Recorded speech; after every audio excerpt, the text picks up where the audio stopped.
I'm Shwa, and you are listening to Light Up with Shwa,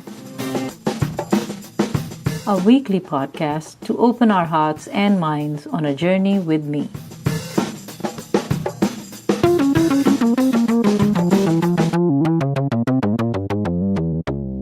All right. Welcome, Arno Michaelis, to the podcast interview. And thanks, Shua. I'm happy to talk with you. Thank you for taking out time. I really appreciate. I know it's a busy time for you, and I really appreciate. Anyways, let's get to the questions. I wanted to know that where do you stand today in terms of what would you suggest the parents today? What have you learned? Something that you think that everybody should keep in mind? Well, one thing I've learned along my journey that I find immensely powerful as well as inspirational is the truth that as human beings, we find what we look for in life. If we want to find reasons to be angry, if we want to find reasons to be outraged, if we want to find reasons to give up hope, we'll find those everywhere we look. Our perception tends to want to validate whatever ideas we have in our mind. And in a positive way, if we want to find reasons to be inspired, if we want to find reasons to love each other, to not give up hope, to not give up faith in humanity, we'll find those reasons as well. Now, it's much more difficult sometimes, especially when it seems that there's a lot of evil happening, a lot of injustice. It's much more difficult to sometimes to find reasons to be inspired and reasons to be hopeful, but they're always there. And I remind myself, anytime I start feeling down or feeling discouraged, I ask myself what I'm looking for and kind of redirect what I'm looking for in a positive direction, and it always helps. It always helps me keep going. I was going to ask you, do you ever get down thinking of your past, or I'm sure it comes in front of you at different stages, times. How do you cope with that? How do you get out of that? Do you ever get guilty? And how do you do that? Because that will be very helpful for people to learn from you, how you do that. Yeah, in my case, self-forgiveness is part of my process, and it always will be. And having explored forgiveness from many angles and having the very good fortune to be part of amazing organizations like the Forgiveness Project, which has hundreds of stories where people who have survived all kinds of horrific trauma have used forgiveness to not only prevail through their own struggles, but to help other people do likewise. In my case, it's important to me to have a positive impact in the world to counter the harm that I had done. Even though my involvement in hate groups was 20 years ago, I did a lot of harm back then, and a lot of that harm is still having repercussions. And that's repercussions in society, repercussions for people that I had targeted, repercussions for people that I had recruited into those groups, and repercussions to my family and repercussions to me personally. And I do have, I still have a kind of a pull internally that when things don't work out or something I'm working on fails or gets canceled, I kind of have this snap back to where I'm like, you don't deserve to be successful. You don't deserve to be happy. After all the horrible things you've done, you don't deserve success. And I remind myself that if I'm beating myself up for my past, then it diminishes my effectiveness to make a positive impact in the world. It diminishes my ability to help other people because how authentic am I if I'm preaching about compassion and forgiveness, but I don't have any for myself? So it begins with you, within you. It does. Yeah. Great point. And that's along that line. I really believe that inner peace is where peace begins for everyone. Whether you're a survivor of violent extremism or a former perpetrator of it, you have to start with your own inner peace and make that part of your daily practice. Otherwise, there's no way that you're going to be able to manifest outer peace. So I saw your interview in The View, and you said your parents never gave up on you. So coming to the parenting part, you have a daughter or a son? I do. I have a beautiful daughter who's just turned 25, actually, a couple of weeks ago. Really? Wow. Congratulations. Thank you. Okay. So how is she doing? Like, what's your relationship with her?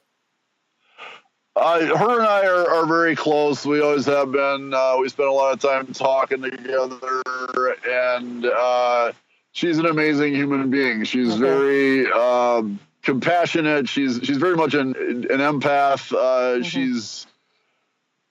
How do you become compassionate? Very gentle. How did you see her becoming compassionate? Did she learn from you when you transformed into this beautiful person that you are today, or did she already have that? How do you think we can learn compassion? Well, in the case of my daughter, she kind of had it all along. I've absolutely learned as much from her as she may have learned from me. So you do learn from her. That's excellent. Oh, absolutely, absolutely. She's demonstrated that for me for 25 years now. Excellent.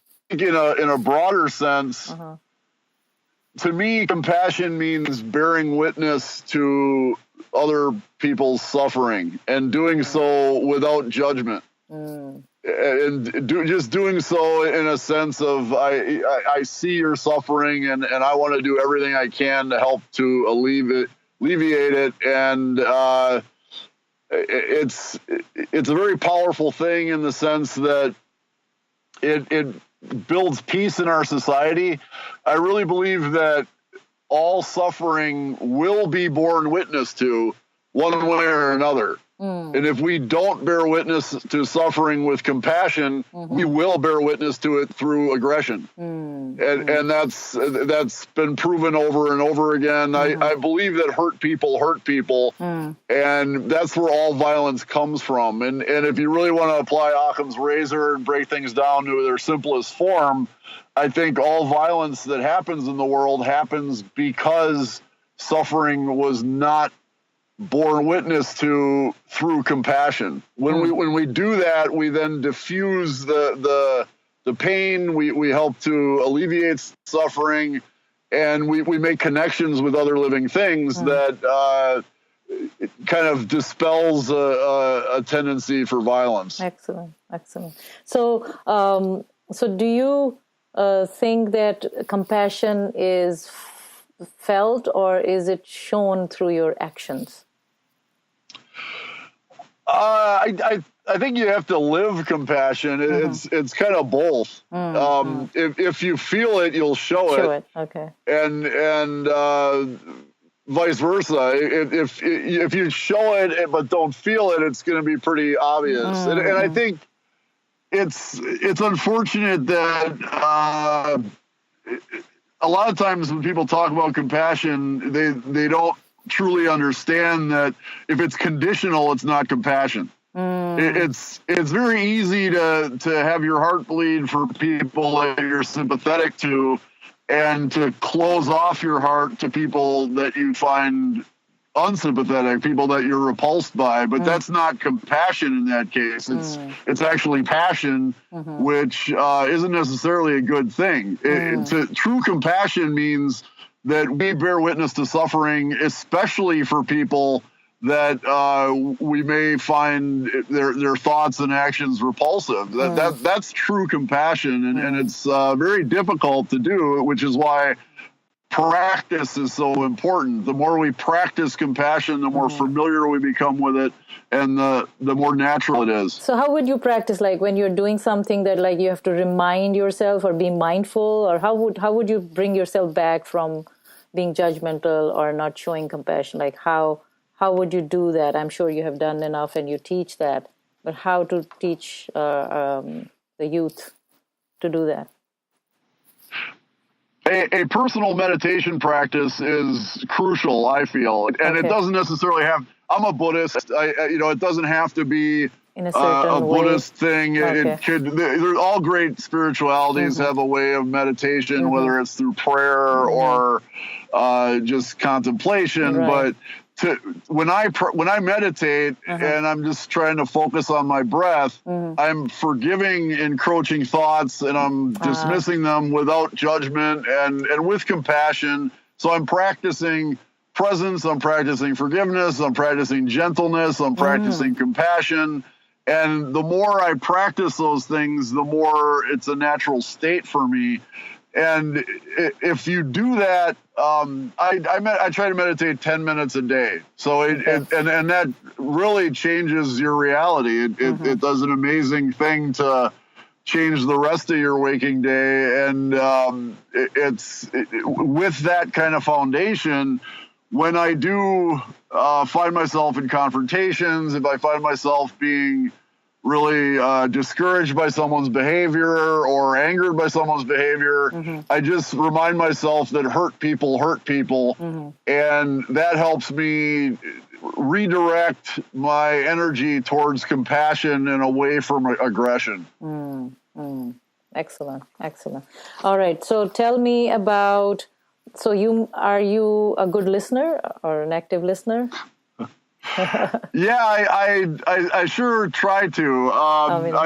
As you gathered, I'm a good talker. Yeah, no, you're a good talker. But when you are doing these projects, like forgiveness project you have and the Serve to Unite, and I know that you and Pardeep both go and teach or together or separately.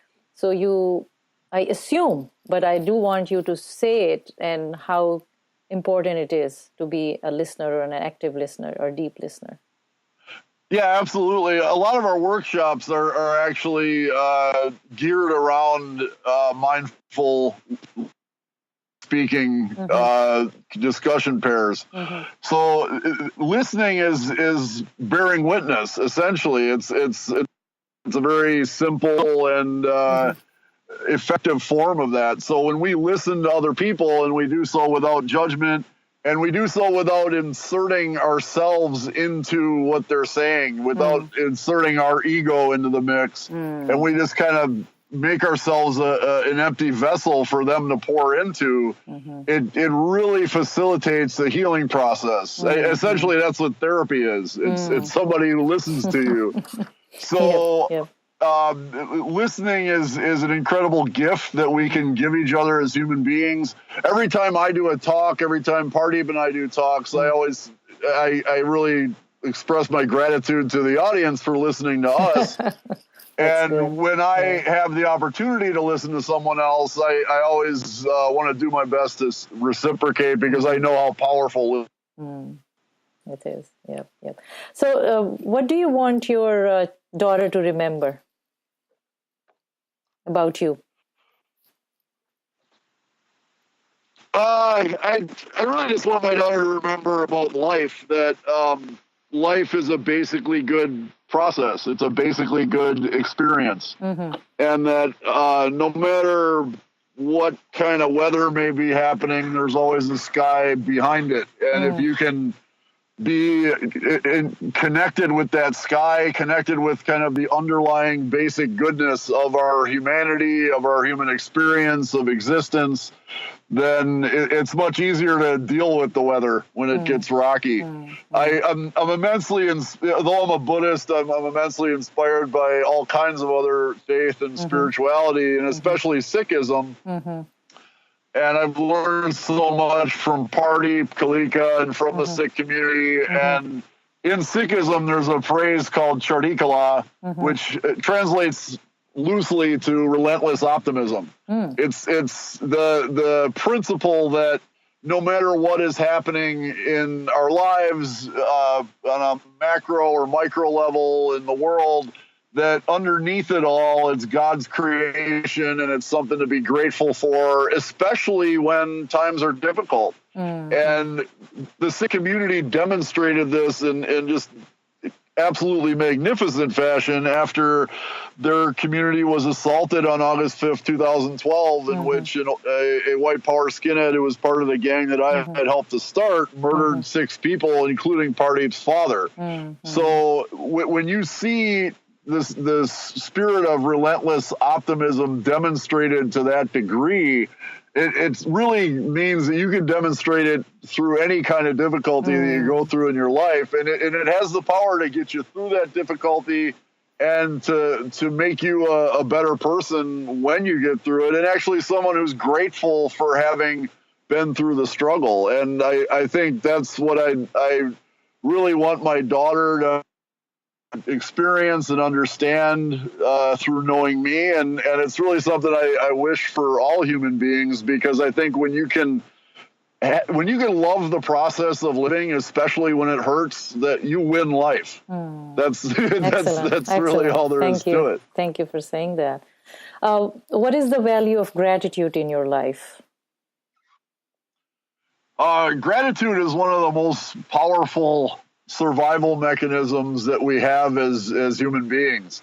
When life is difficult, when we're sad, when we're lonely, when we're depressed, when we're angry, anytime we're facing a struggle, there's always something to be grateful for. Whether it's a blue sky or the way that a tree looks in winter, when you see the branches and the bifurcation of it when the leaves are gone, or even I had one time where I dropped something on the street and I went down to pick it up, and I noticed that when you look at asphalt really close up, it's actually quite beautiful. Wow, Arno, haven't you become so like I've met you and you are like, how tall are you? 6 feet? 6'3" actually. Yeah, and a big guy with tattoos and talking like like a nice Buddhist, huh?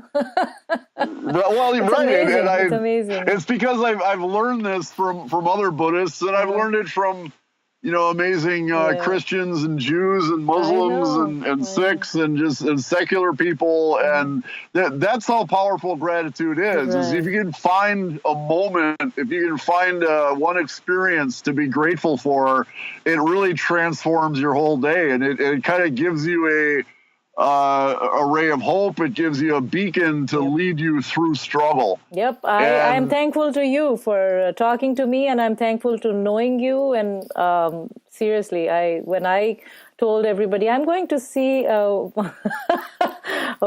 former white supremacist, everybody's eyes raised like, what? I said, I shook hand, I hugged. He was such a nice man. And they're like, oh, really? So then I started telling your story. So yes, I'm thankful to you for being who you are today and for your services and all. Thank you. So I assume that you have continue, please, if you have more to say about it.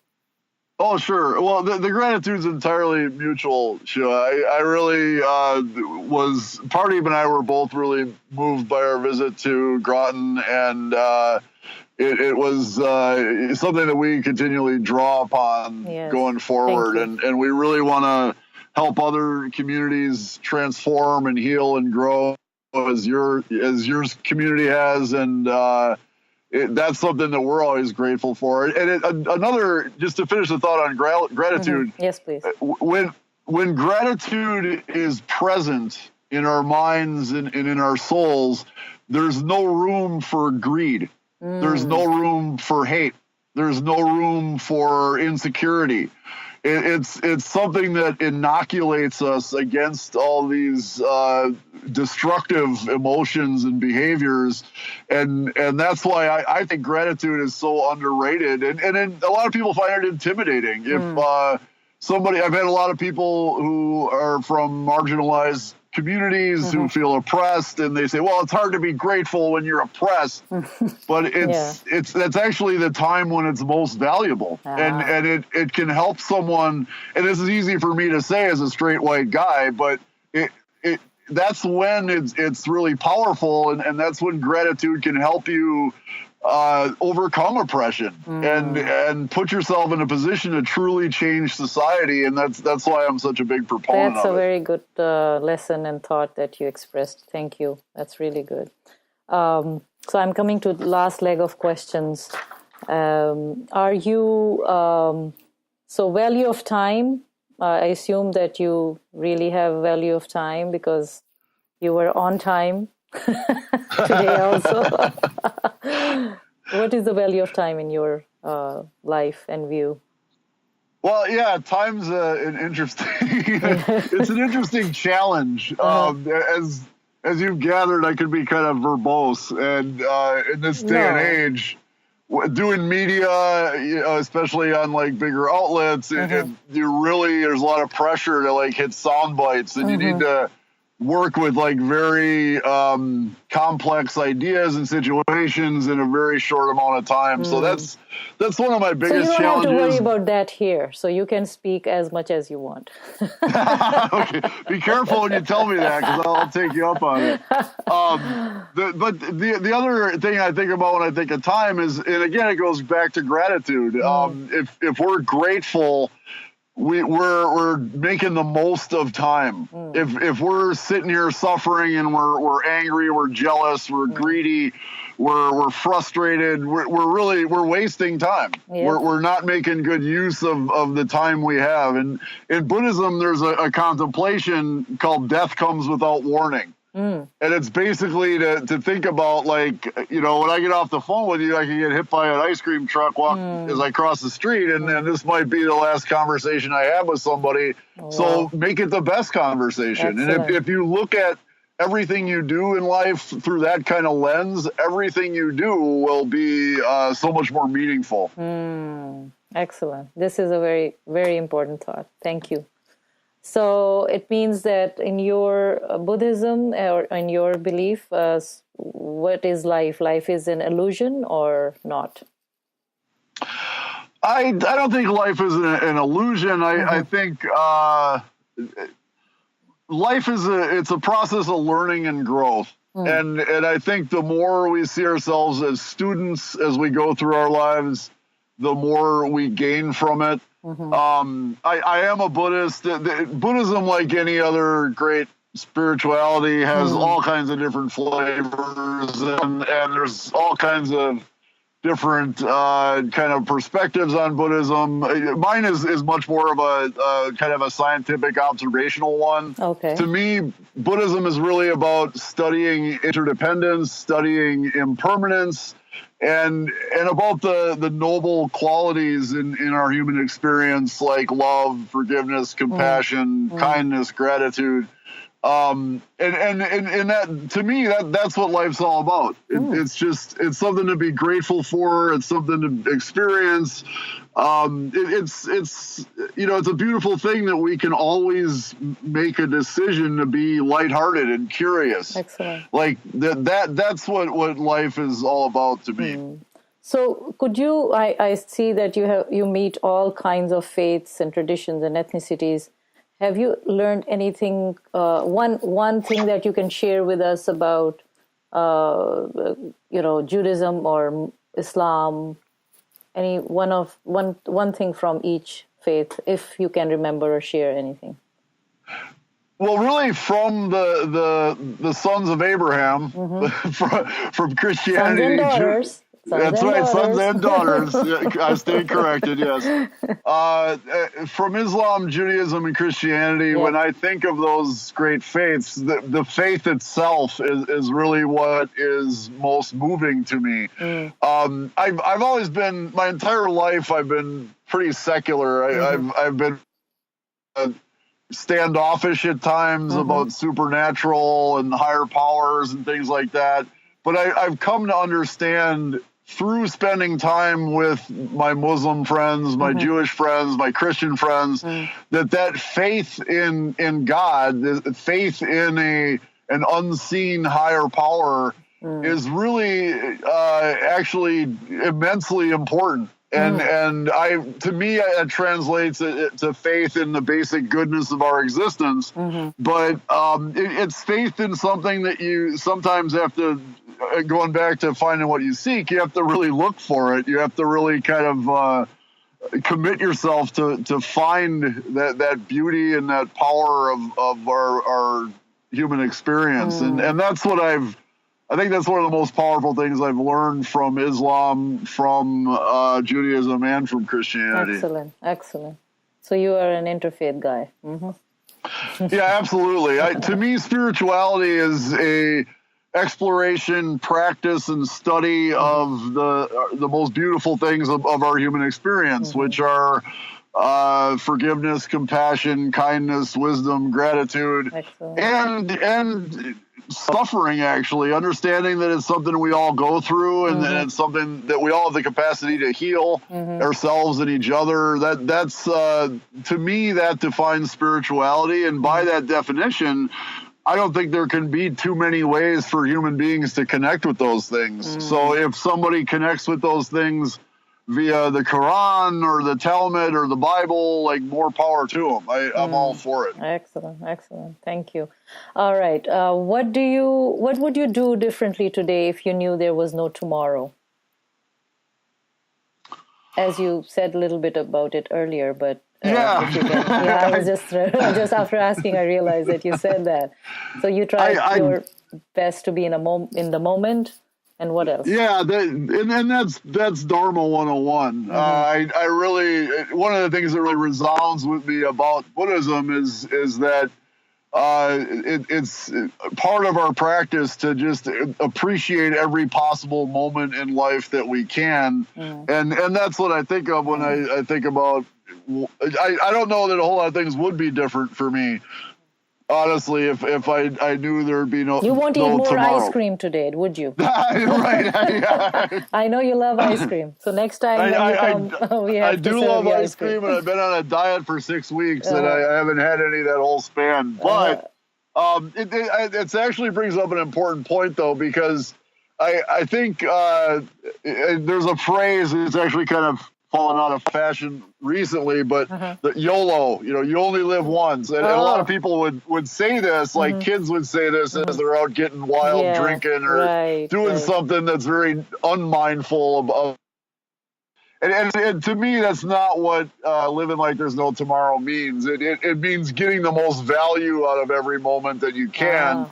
And you don't get value when your senses are numbed by a substance. Good lesson. Good lesson. Yeah, absolutely. So it's about being present is really I have what heard I think this of. phrase a lot, and everybody say, "Oh, you're just once. This is only one lifetime." Doesn't mean that you'll be reckless or careless. About Exactly. It means it's all the more reason to value it if this is part of an eternal learning experience. That I think the most important thing to learn is that we don't take any of it for granted. Yep. So, what is the purpose of your life?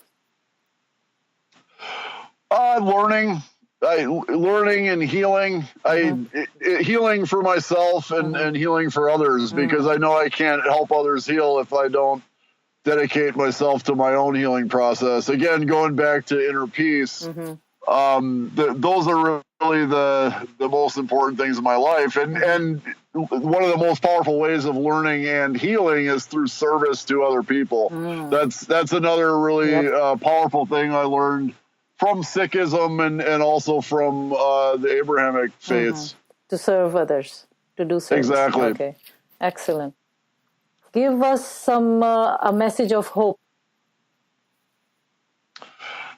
My message of hope really is grounded in our young people and how in my lifetime, I've seen each generation learn and grow and honestly become more accepting and more loving. To me, it's an indicator that we are headed in a positive direction as a human species. it can seem like that's not the case at times, especially in this day and age of pervasive media, and how anytime something horrible happens, it's immediately amplified and broadcast around the world. But 100 years ago, 500 years ago, 1,000 years ago, there were even more horrible things happening on a much more regular basis. We didn't all know about it instantly. That's true. And so we can use, in fact, we have to use the technology of our times and this interconnection that we have like never before as an opportunity to really dedicate ourselves to heal, love and kindness. And I see that happen every day. I see it when people choose to dedicate themselves in that direction. They choose to seek those things in their lives, that those things will manifest. And I find that immensely inspirational. Excellent. Before the last question, one more about the environment. Are you a conscious person are you a green person, meaning do you take care of environment? What message can you give people about it?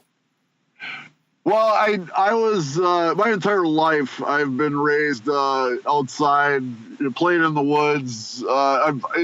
Through my entire life, I've always had a very immense love for animals.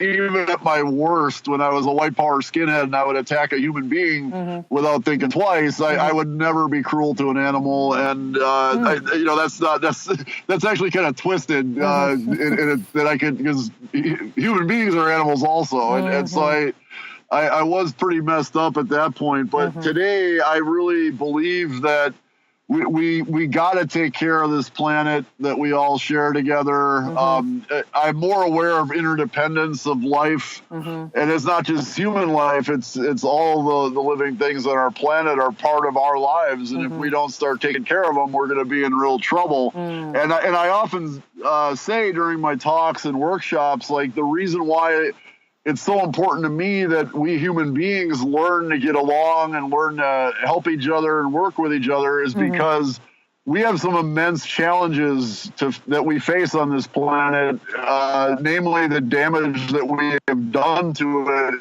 as a species. And the only way that we're going to be able to meet those challenges and heal our planet is if we can get over all this petty nonsense that we're fighting over all the time and really roll up our sleeves and start working together to heal our exactly, to heal our planet.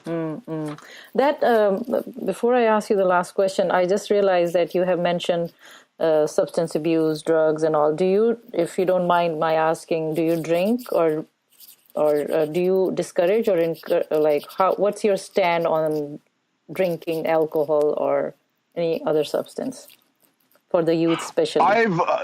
I quit drinking in 2004, and I haven't had a drop since. And the only thing I regret about that is that I didn't do it sooner. Oh, wow. I am an alcoholic, drink responsibly, and I wish I would have realized that sooner. But again, I'm not going to spend too much time regretting that. I'm going to be grateful that I'm alcohol-free nowadays. When I speak with kids, I always make that point whenever I can that alcohol is a very dangerous thing. It's all the more dangerous because it's so kind of accepted in our society as just a cost of doing business, kind of. And I have no problem with people who can drink responsibly. Fortunately, most people can.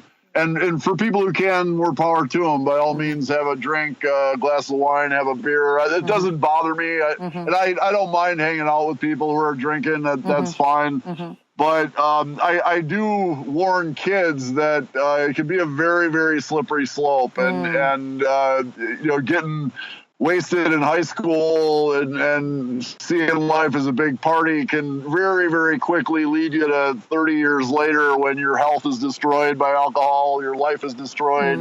Your neurons, brain neurons. Exactly, yeah. Everything in your mind is destroyed. So it's very much something to be wary of.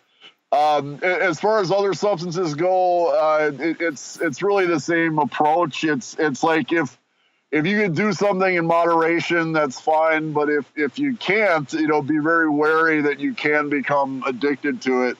All that being said, I am absolutely a proponent of marijuana legalization in our society. I think the war on drugs has been a horrific failure. It has destroyed communities. It's destroyed lives. And I'm very happy to see that state after state in the United States is not only going for medical marijuana, but going for recreational use as well. Because when we regulate and tax the use of these substances, it helps our police focus on real crime. It helps keep people out of prison, and it helps people. It creates jobs. It's a great thing for our economy. So I am a big proponent of that. Okay, thank you.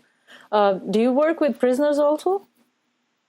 I've done a few talks in prisons, and I've done a limited amount. Yeah, I've done a limited amount of work with people in the justice system. My focus has been mainly with kids in school. Yep. But I'm always happy to work with people who are have an opportunity to make big changes in their lives, and that's a very healthy way to look at. Someone who's in the justice system is that they have an opportunity to make a huge positive transformation. Excellent. Yeah, but youth is important because they are going to grow into those adults, and if you can get them first, then hopefully we will. Exactly. I prefer to have those discussions before somebody is in the system. Yep. Okay, my last question. What lights you up, Arno? I love to see fearless creative expression. I love art. I love music. I love film.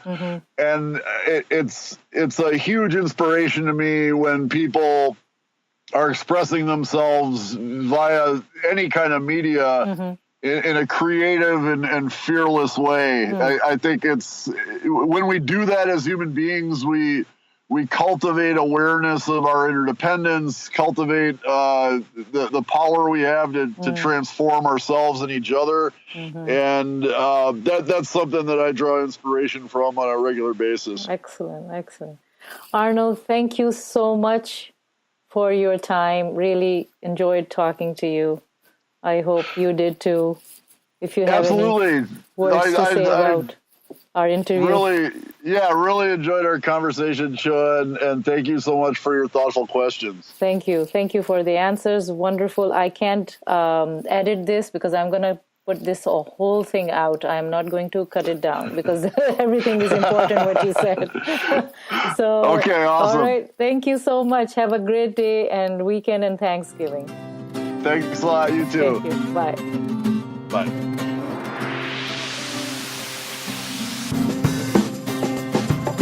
Thank you for staying with me through this exciting episode. Please don't forget to subscribe and stay tuned for the next episode of Light Up with Shwa.